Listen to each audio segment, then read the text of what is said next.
So as we all know, Bobby Petrino is going to be taking over as the interim head coach of the Arkansas Razorbacks football program.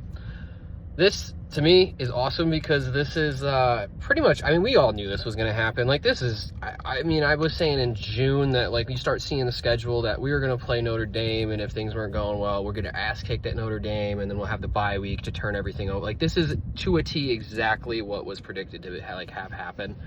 The Pittman era, we've already discussed that. We don't ever have to talk about that again.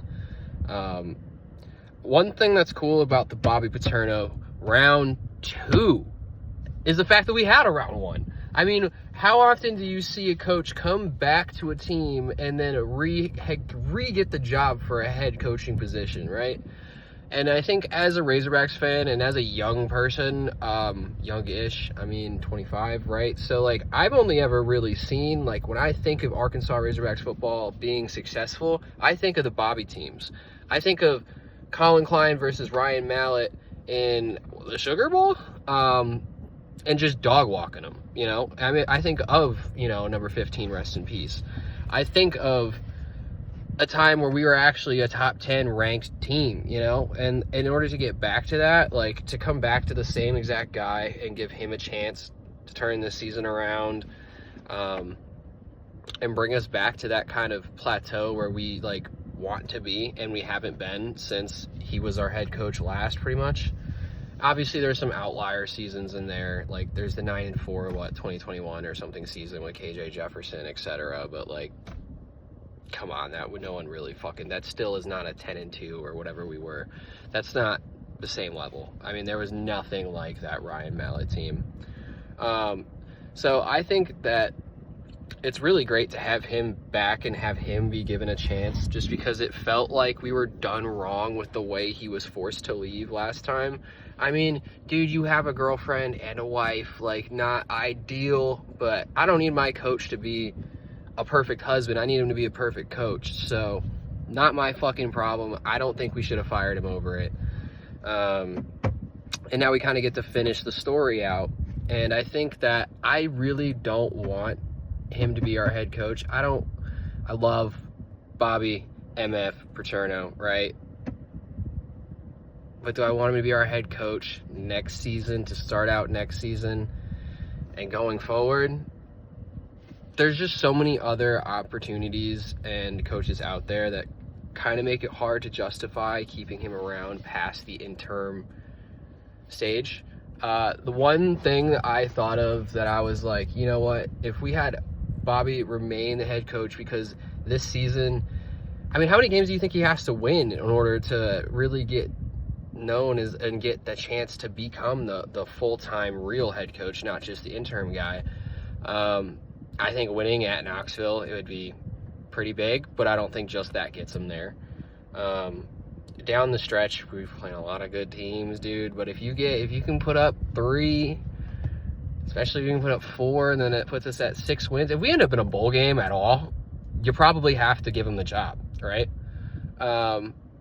And at that point, you know, if he brings in some defensive coordinator, that would be the one big thing that would really make it okay, is if he goes out and he gets some defensive coordinator who's gonna turn some heads and turn this defense around. And I know that there's just hatred for lack of a better term, about Ed Orgeron. But I think a Bobby-led offense backed by a Ed Orgeron defense, and not to mention Ed Orgeron was a guy who was known for, he recruited the single best fucking college team possibly ever. I mean, to have Joe Burrow and Jamar Chase and that whole fucking team, like, he was known, and he was able to get them all there and whatever. So he's known to be an asset when it comes to recruiting. He's someone who won a national championship more recently than our school has, and also is well known still from that win. So he kind of brings in that with these younger guys where it's like 15, they don't really remember 15 years ago. I mean, a lot of guys now in college that are starters, I mean, they're younger than I am.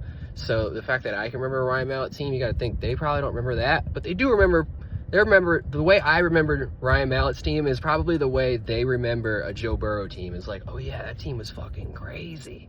So to have Ed Orgeron and Bobby P, because Bobby, I mean, you just mentioned the fact that you coached Lamar Jackson, multi-time MVP, and then there's the proof in the pudding of him even now. I mean, I think we're top 25 offensively when it comes to points per game. So overall, Bobby's back. I never wanted him to be gone, so this to me is pretty awesome, and I'm excited for it. We're on the road. We're playing in Knoxville against Tennessee, and I know a lot of Arkansas people are talking about the fact that, you know, Tennessee hasn't beaten us since like 08 or something, and it's like, all right, but have you seen them play this year? And last year we held them to like, what, 14 points or something?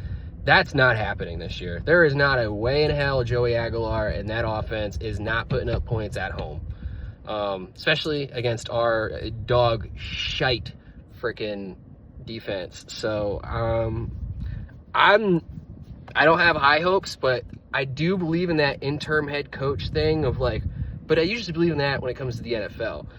This is college. I don't know if it still works the same. I think we have an explosive offense, and I think that if the defense can just not quit, first off, just not fucking quit, and do the basic things. I remember Bobby saying something in his press conference about how he's real big on the stance and everything, and that really hit home with me because just that Memphis game where we still technically just needed a stop to get the ball back, and then maybe we could have done something at the end there. We weren't able to get a freaking stop. They just like ran it up the middle on us for like 9 yards, and there's like 4 Razorbacks on top of their running back or quarterback, and they can't bring his ass down. And I'm like, if they were, so I don't know. I think all that kind of plays into it. So I think that this game could remain close for 3, maybe 3.5 quarters, but I don't have much faith in us pulling this game out. Just excited to have Bobby back, and I would love to be wrong, y'all. I would love to be wrong. So let's hope I'm wrong, and let's hope for a Arkansas like 30, 35 to 28 or 30 to 35 type score. That should be super interesting, and to get another upset would be huge. Talon will go back-to-back years of beating a top performing Tennessee Volunteers team. However, like I said, I don't really see it happening. So we will find out on Saturday. I think I will be at an event on Saturday, but I'll be sneaking out on my phone or trying to find a TV to get that shit on. Stream East has been pretty kind to me lately. So stay tuned. This was Hawgs Talk this week. What are we on? Jeez, man.